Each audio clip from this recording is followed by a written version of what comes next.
perimeter with 1:15 left on this 5-minute major. Puck put in front, Quap the save, rebound loose, backhand, my goodness. scores, and he shot that one between his legs, did Michkov. Hat trick. Watch this here, folks. This is unbelievable. Matvei Michkov with the incredibly quick hands. Nice puck work around by the Russians. As number 17, keep your eyes on him here. The puck pops out. It's rolling on him as it comes out here, and he is going to just put it right between his legs.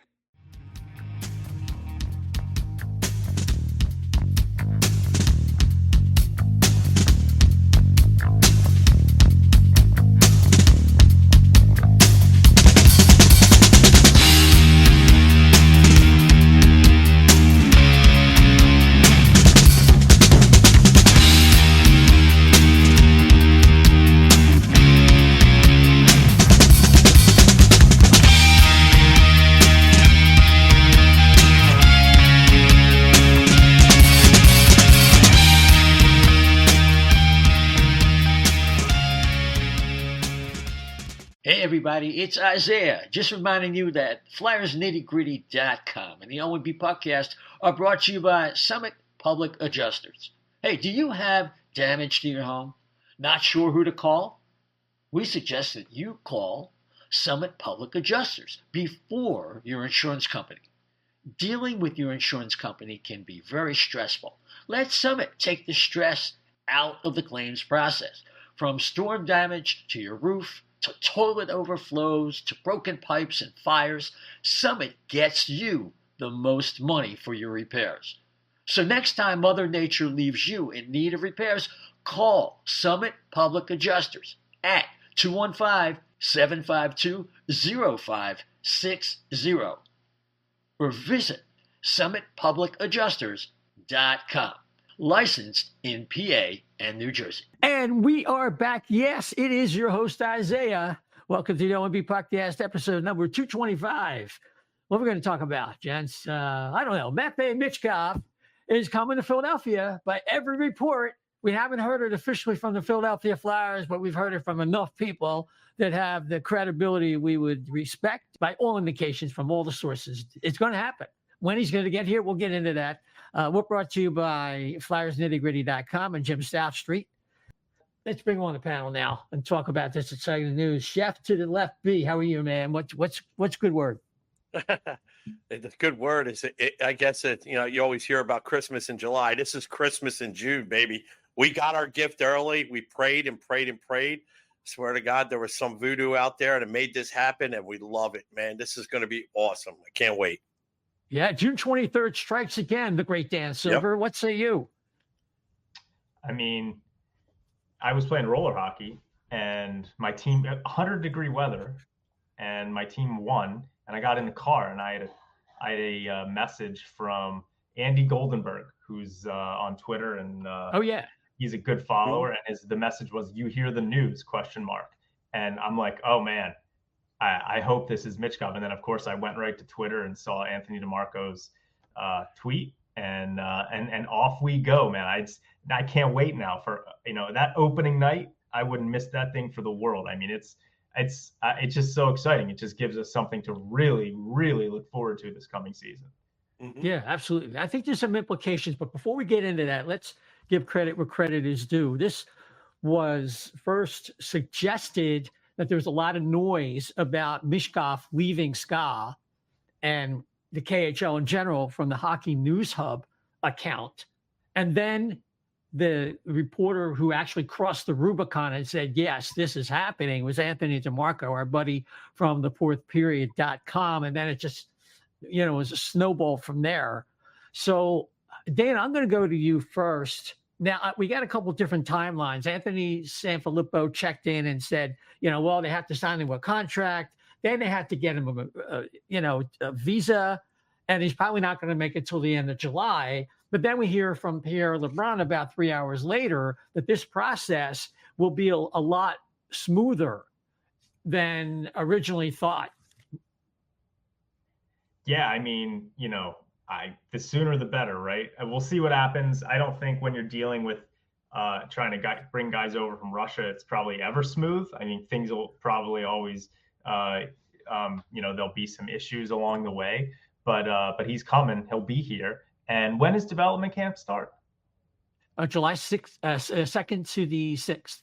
Okay, so it seems fairly unlikely he'd be at development camp. But I mean, can you just imagine if they can get it squared away in the next week and a half? I mean, what a buzz it'll be at that development camp. Oh, yeah.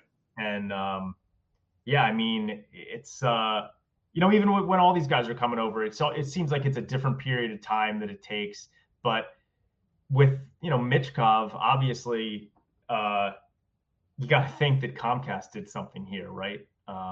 You got to think that there was a lot of money thrown around, I would guess. And it was funny that the reasons that were given, Pierre Lebrun said that the reason was out of compassion, I guess, based on what happened to Michkov's father. It's just father's passing. Yes. Very interesting how they position things in Russia. None of that matters, right? He's coming over, and I'm glad we got a couple Russians on the team that he can hang out with if he wants to.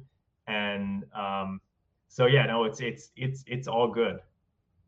Yeah, compassion. I never knew compassion was green, but we'll find out if that indeed was the case. But it said in that tweet that you're referring to from Pierre Lebrun, once he's released, Michkov should be on this side of the ocean and joining the Flyers in 1 to 2 weeks, depending on the immigration visa process. So for what that is worth, and that this will officially be announced tomorrow. Yeah. So we'll see. Well, he's got some good agents for it. If you got J.P. Barry and Pat Brisson, probably the biggest agency, CAA. Yeah. I think somebody was saying they were Ohtani's agent. This is just a lot of muscle to help go through the visa process, Chef. Maybe that could play a role as well. I don't know. Well, yeah. I mean, think about it though. All right, I remember when we were first hearing, there's a chance and all this stuff, but like if we know anything about the new regime at the Flyers is we only know stuff when they kind of want us to. I think because they didn't leak he was over here before. There's a lot of stuff they kept tight to the vest here with Gauthier trade and all that. So in my opinion, and this is just an opinion, I think that you work on getting them over there. You have everything in place that God willing, it works out. And I think that if you knew that you were working this hard on this for the last month to have all the pieces in place to make sure he got over here, I'm guessing that Pierre's probably right, that you could probably get that done within 2 or 3 weeks. If you had, you need this? Yeah, here. You need this? Oh, here it is too. So I'm not surprised at all. So I guess I'm just overexcited like everybody else too. So, yeah, I'm taking a guess myself with the agency, CAA. Probably, if there's anybody who could facilitate this as quickly as possible, I would think it would be them. But Dan, let's get into the on ice aspects of this, and what does it mean for the team on the ice, the rebuild, and maybe even extending into the negotiations for Travis Konecny? Yeah, so the first thing I want to talk about is I think most of us know Matvei Michkov is a pretty damn good hockey player. We'll find out how good he's in the NHL.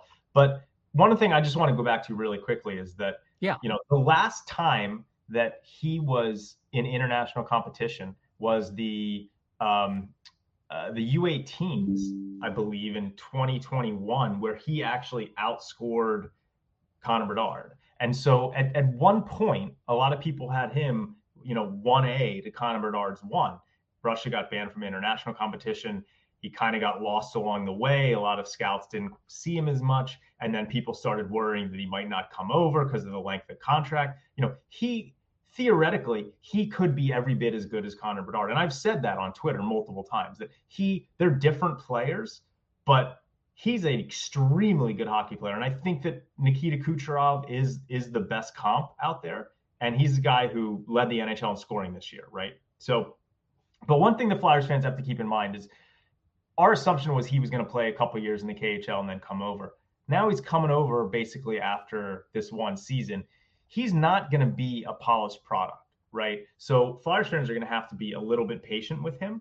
We saw even Connor Bedard put up some good numbers this past season in the NHL, but he was a defensive liability when he was out there. There's a lot of things he had to work on. But make no mistake, the Flyers are getting a guy who immediately is going to be their most talented player. So, where does it slot in? Because we were assuming that probably next summer was when he was going to come over. Now, like you said, he's a right winger, which pushes Konechny probably down to the second line right wing. And we've been talking about how a guy like Cam Atkinson doesn't really fit here. And that was before we knew that Michkov was coming over. So you have to think at this point that Cam Atkinson is going to be gone. And you look at the Flyers' top 4 wingers, and it was going to be Konechny, Forster, Tippett, and Farabee, right? Well, now Michkov's going to be in there. So who's the odd man out? And a lot of people have kind of been talking about how Joel Farabee is a player that they might look to trade in order to, move up in the draft or in order to get a young center from somewhere else. And I think that now is fairly likely, and it, pains me because I bought the Farabee jersey this past season, assuming he would be around. But I think that Joel Farabee is going to be one of the guys that they'll probably look to move because of how valuable he is. He's on a pretty good contract through 2028, $5 million AAV. So I think that Farabee they will try to move him in the offseason. And so that's one of the dominoes. You look at Cam Atkinson will probably be gone. Joel Farabee might be gone. So that basically you're going into the season with your top 4 wingers as Michkov and Konechny on the right and Tippett and Forster on the left. I think that's ideally what they're going to look to go in with. And then I think that they're also going to look to add a center potentially who can play with Michkov. I mean, right now, you want a guy who's got really high hockey IQ and creativity playing with Michkov. And so Morgan Frost, to me, is really the only guy on this roster who could really complement Michkov.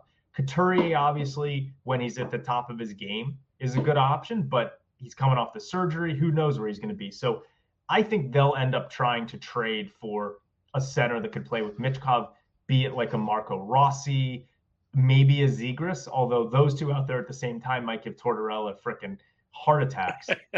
They'd both be fighting over who could do the lacrosse goal from behind the net. I think that they're going to move a couple wingers, might buy out Atkinson, trade Farabee, and then look to add a center who can play with him. I also think I don't know if it changes the draft stuff around a little bit. They really need to add a young center to the organization. And we talked about it on our last show, the draft preview with Shane and Russ. I really think the guy who could really fit with Michkov is Konsta Helenius. I think Berkeley Catton could also be a good fit, but Catton is much more of a shoot off the rush shooter, whereas Helenius is really sort of a creator from the blue line in. So I think that Helenius could be a great guy to add to kind of play with Michkov eventually. So those are some of the things that I think they'll look at doing because Michkov is now coming over this soon. Yeah, Chef, before I get to you, I did want to double down on something Dan said in terms of the expectations and tempering them for Michkov. A lot of fans are going to think about, Kaprizov came over and, he was really good right away. But if I recall correctly, he was 24 when he came over. Michkov is 19 and really hasn't rounded out his game. And you could make the case he might have been better off under different circumstances staying in the KHL for another year. But we're glad to have him. And with the shaky situation internationally, it's better to get him over here now and worry about the rest. So, but I do think that, if he has a 60-point season, I'll be absolutely thrilled. Yeah. Let's not jump into, he's going to be a point-a-game player and he's going to go from there. It's not realistic. Chef? Yeah, well, first of all, you're right. It's not realistic. He doesn't have that skill around him yet to get to a point per game kind of player. But my other thing is, I want to piggyback it. I guess I directed to Dan. You were talking about acquiring that center. There's several teams that have been rumored with the Flyers in a trade. Ottawa's being the biggest one. I don't know if any of those are the possible trade partner to get for a center. Not directly anyway. I think if you do something with Ottawa, there has to be another team involved to get that creative center. Is that Zegras? Is that a three-way deal, you think, Dan? No, when one of the guys I mentioned, my dream guy for them to acquire to play with Michkov would be Marco Rossi, he's a little bit like Konsta Helenius. He's a very good defensive center, young kid on Minnesota. I don't know why they would be looking to move him at all. He was a first-round pick. I really like him. I think he would be a fantastic fit for Michkov. I'd heard some rumblings that Bill Guerin, who's the GM there, loves Minnesota kids. I heard he likes Bobby Brink, and so something potentially like a Joel Farabee and a Bobby Brink, or a Morgan Frost, even like a Frost and a Brink, or some kind of package like that, where they could potentially bring back Marco Rossi. I think he would be a great center for Michkov. Great. So that's a guy that I would really be trying to get if he is in fact on the trade block.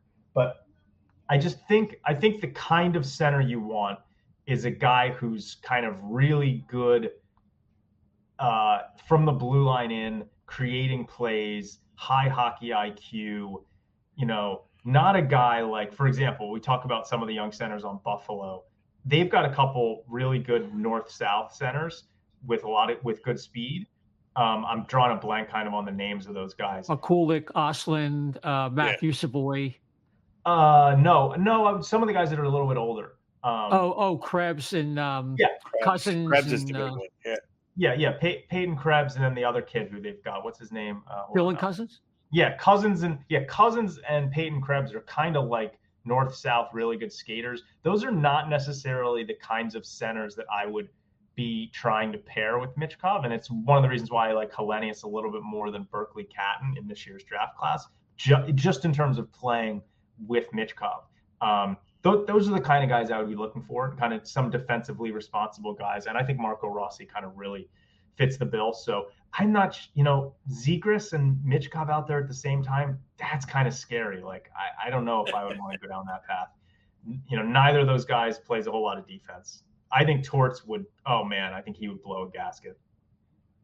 Well, here's a good thing that we have to keep in mind, is whatever happens this year with Tortorella, is this his last year? Is he really going to go into next year as a lame duck?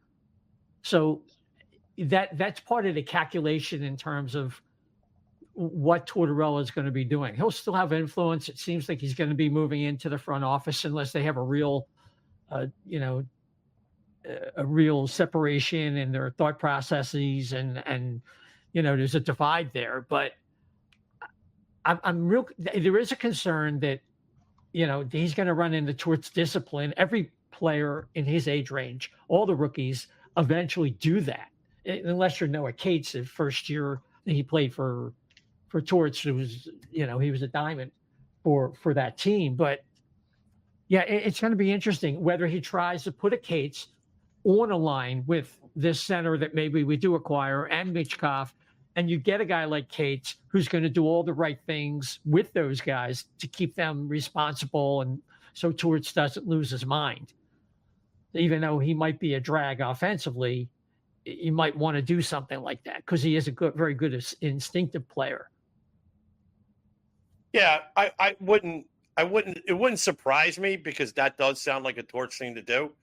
But I got a feeling that there's going to be, if you're going to sweeten the pot, a lot of people talk about Farabee and Brink and all that, but I think that a player like Noah Cates, pretty cheap and all that, and actually showed some flashes of stuff before he got hurt.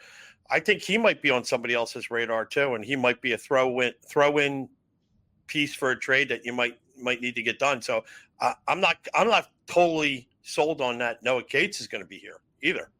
Yeah, I think after the year he just had, I don't think he's necessarily a difference maker unless there's a team that looks at him as somebody who's got a hell of a lot more potential. I mean, anything's possible, but if you're talking about players that move the needle that could be available for the Flyers. I mean, Farabee certainly is one. Their number 12 overall is another asset. Brink probably, because the offense is still something that is promising. Listen, I think they're in a position where they can listen on anybody.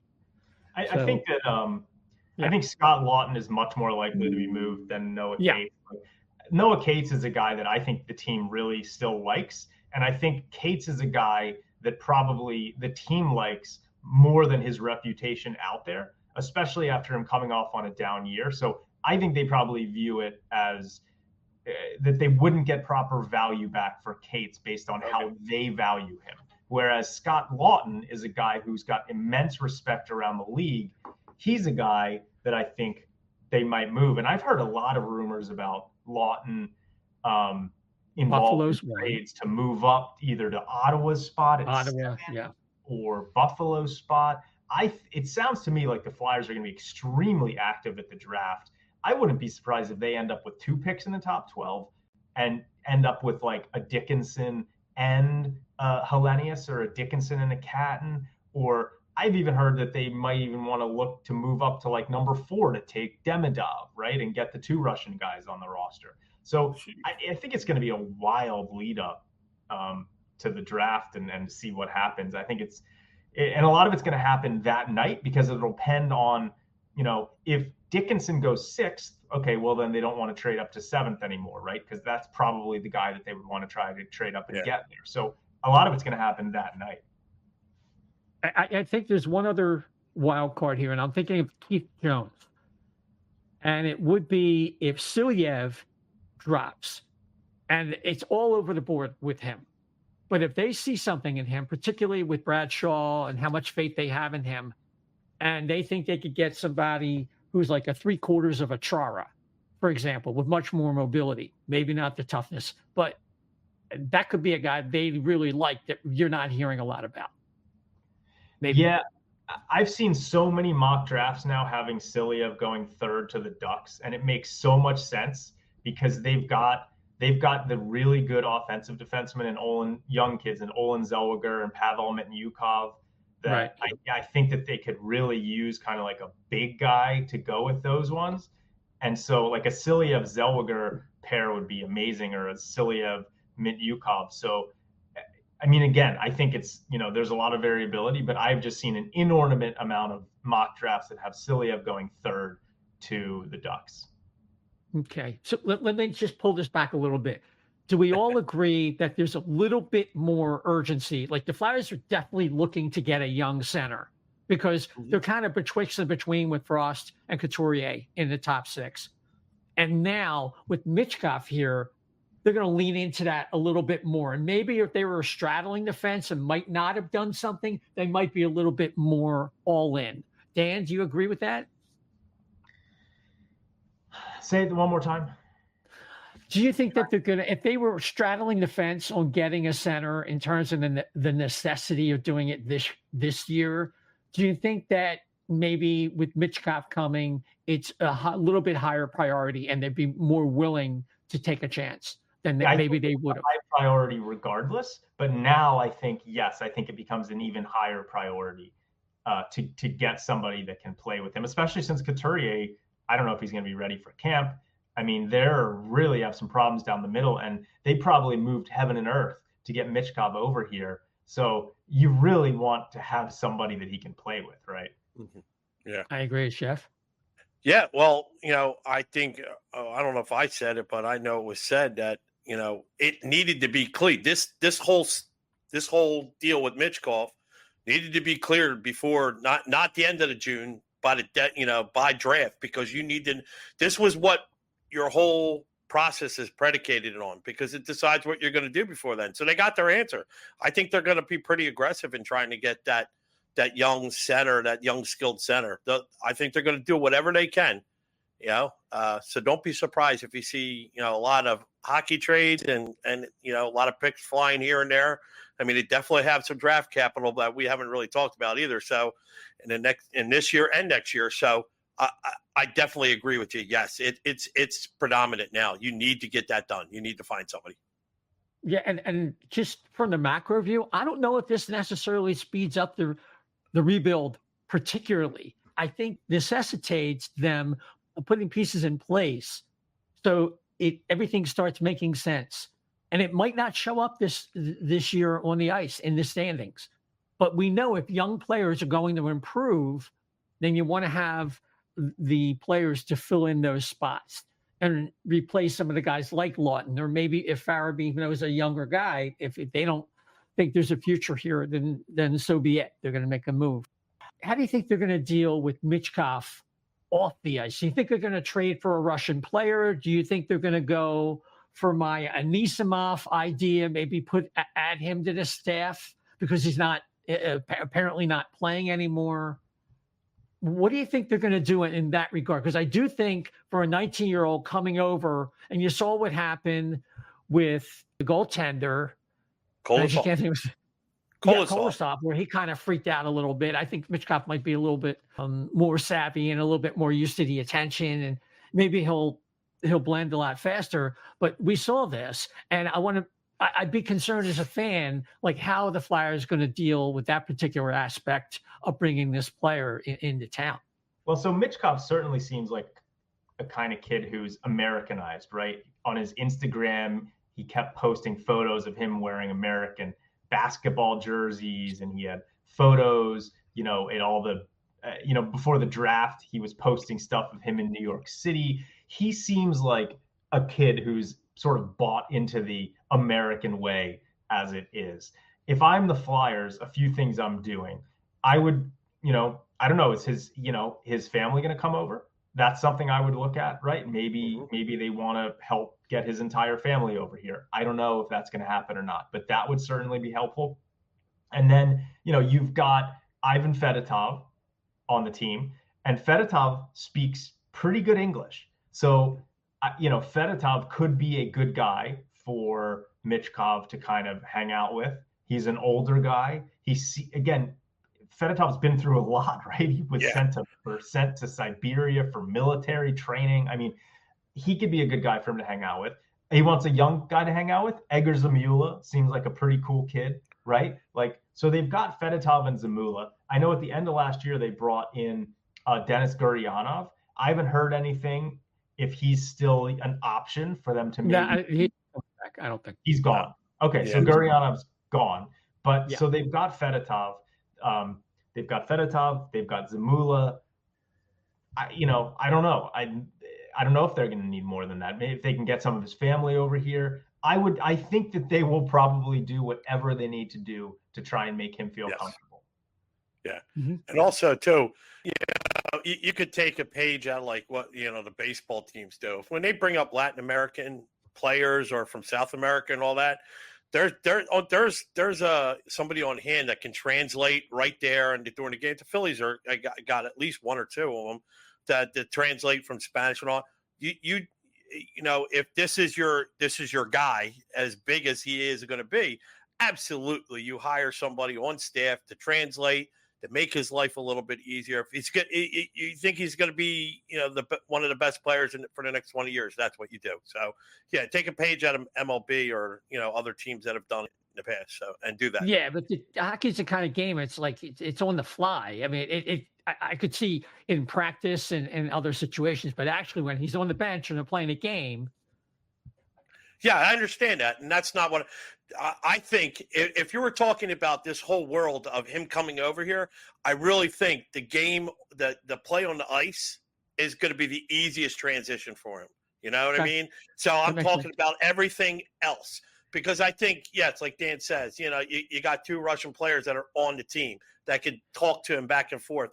And and if Fedotov is sitting on the bench, you make sure he's right there back. If he's going to be backing up Erson, you put him right next to him, so you make sure that he can talk back and forth, stuff like that. That's what I'm talking about. I think overall, the biggest transition is going to be one coming over here, maybe with or without your family right away and going, oh man, this is a whole new world for me. And having that person to rely on. I think that would be a big brother type of thing, kind of like, the Flyers have done in the past with, Briere, Giroux, Couturier. They've always had somebody bigger a big brother to hang out with and live with.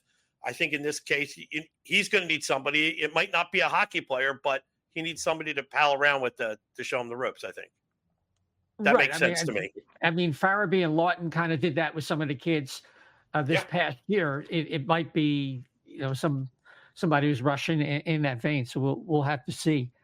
Dan, it seems like the Flyers inevitable. It's inevitable. They're going to sign Travis Konechny. It's going to get done, and he's going to make $8.5 or $9 million for a second line right winger. I don't know if I'd say that. No, I would you be shocked if they trade Travis Konechny to Columbus for the 4th pick to take Ivan Demidov? I mean, I don't know. Like, now that they have Michkov, I'm not necessarily entirely sure that they're definitely going to sign Konechny. I think it's still probably 75% that they're gonna sign him, maybe even higher than that. But I don't know. Like, these guys have played things very close to the vest. They've been very savvy. They are clearly all in on a rebuild. Like, I don't know. I don't know. Isaiah, would you be shocked if they traded Konechny?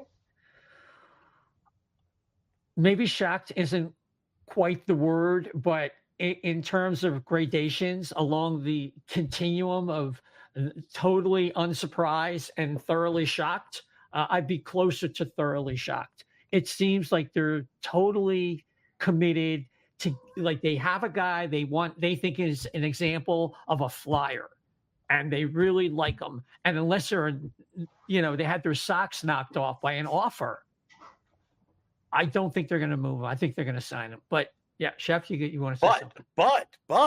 But does it drive down his price a little bit? You go, hey, come on, we want to have room. It might drive his price down a hair. Just that it could be one of those things. Well, we're getting offers, and maybe we don't. You sign to get it done, and if it gets you a no trade at a little slightly lower price or a lower deal, I think that could be in it. I think you could see it. The price when he does sign, if you don't trade him, that it's a little bit lower than you thought, because it's not necessarily the home discount, but a security discount, because he really likes it here and he doesn't want to move his whole family. So I would say that would surprise me more than actually trading him. So okay.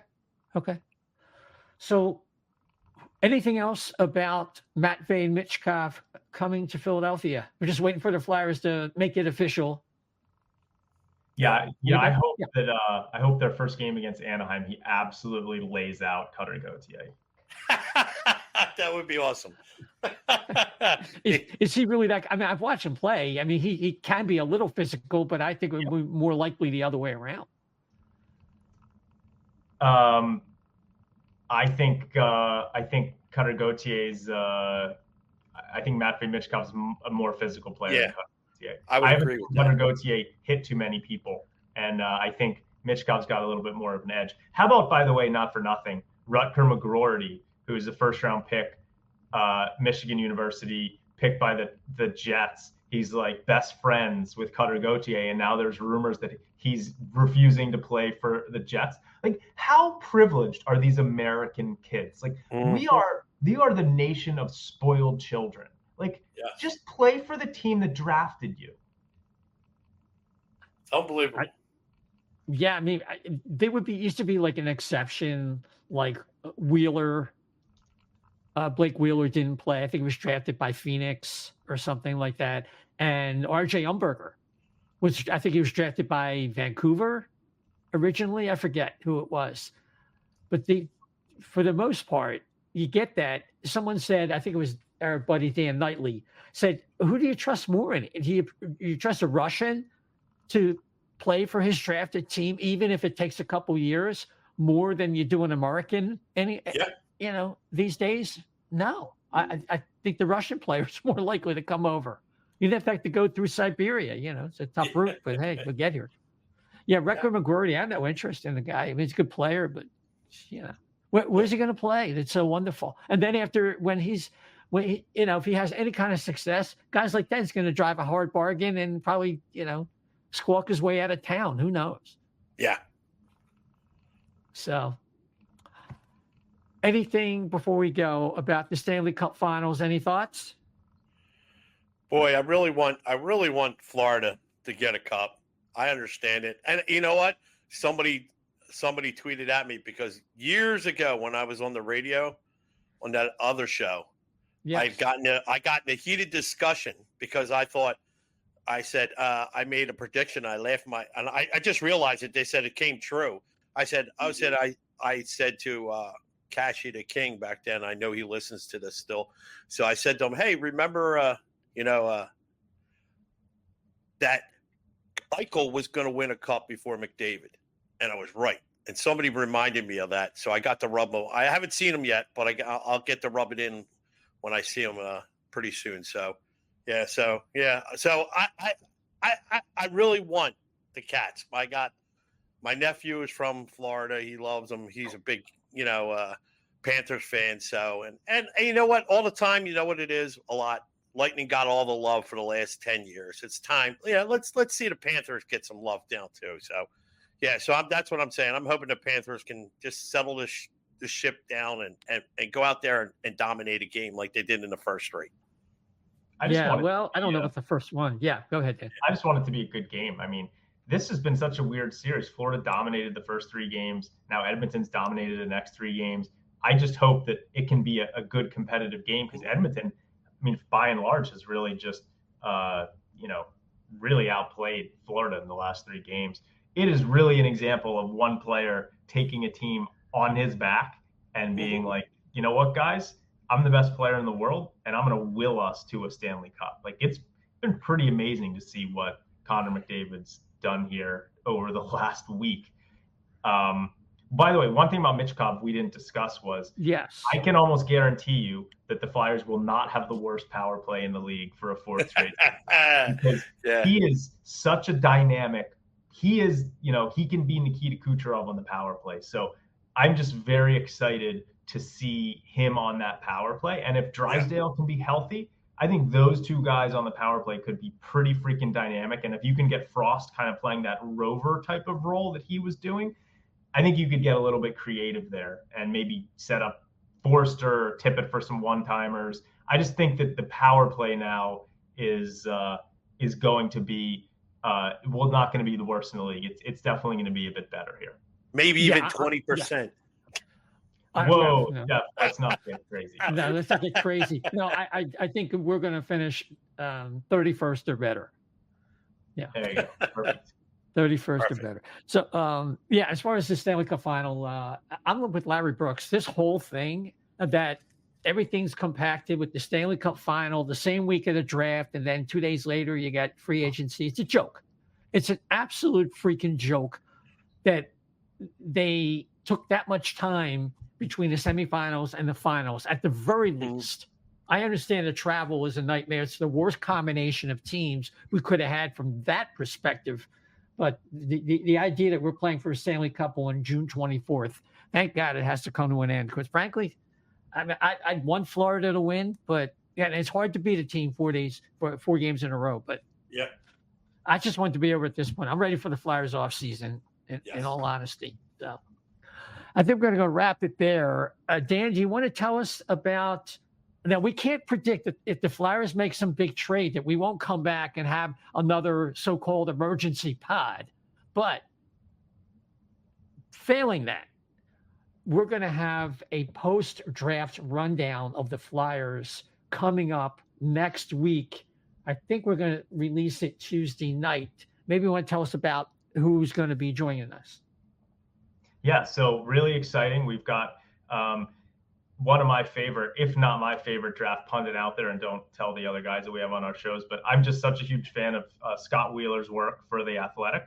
Him and Corey Pronman are the 2 main analysts for prospects at The Athletic, and I personally think I like Scott's work a little bit better than Corey, and I just love reading his stuff, and so I've developed kind of a little relationship with him. So Scott Wheeler is going to be joining us for about a 20-minute segment after the draft, the early in the week after, to kind of talk to us about who the Flyers drafted and kind of their prospect system in general. So that should be really exciting. Really looking forward to that. Fantastic.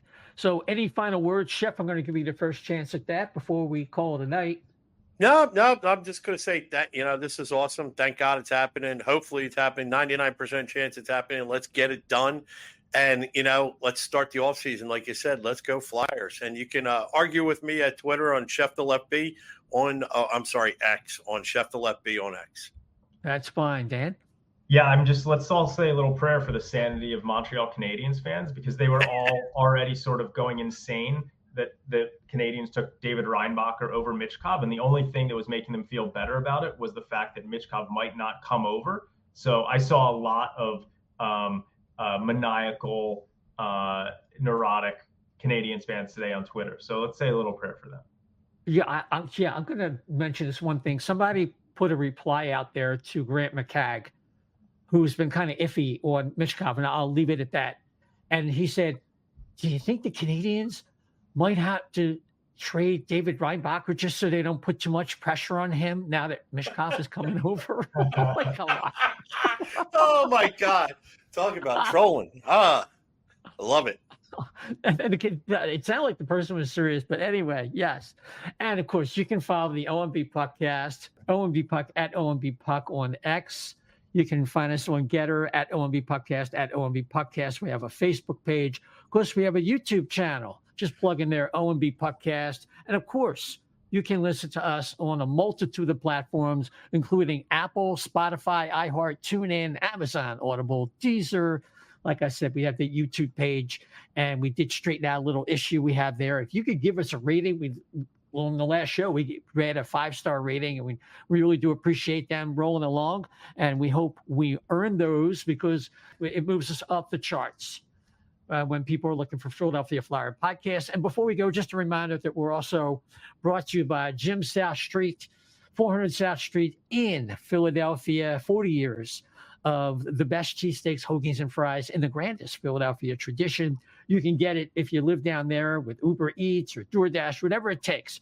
Remember, Jim South Street, 400 South Street in Philadelphia, PA. And with that, thanks for listening, everybody. And until next time, take care.